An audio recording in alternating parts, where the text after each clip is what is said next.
আশুলিয়ার কাশিমপুরে পূর্ব শৈলডুবি ও বাগবাড়ি এলাকায় অবৈধ গ্যাস সংযোগ বিচ্ছিন্ন করেছে তিতাস গ্যাস কোম্পানি।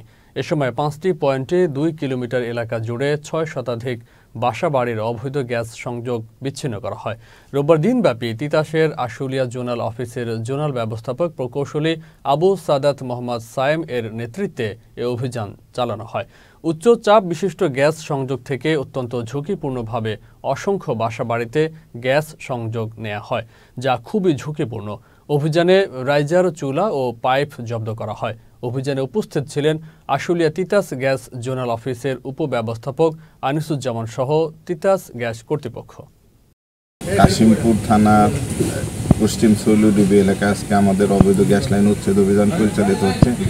এখানে বৈধ ইন্ডাস্ট্রিয়াল উচ্চচাপ বিশিষ্ট বিতরণ লাইন থেকে অবৈধভাবে নিম্নমানের মালামাল পাইপ ফিটিং ব্যবহার করে বিভিন্ন বাসাবাড়িতে সংযোগ নিয়েছে। আজকের এই অভিযানের মাধ্যমে প্রায় 2 কিলোমিটার ব্যাপী এলাকার প্রায় 600 বাসাবাড়ি সংযোগ বিচ্ছিন্নকরণ করা সম্ভব হবে বলে আমরা আশা করছি।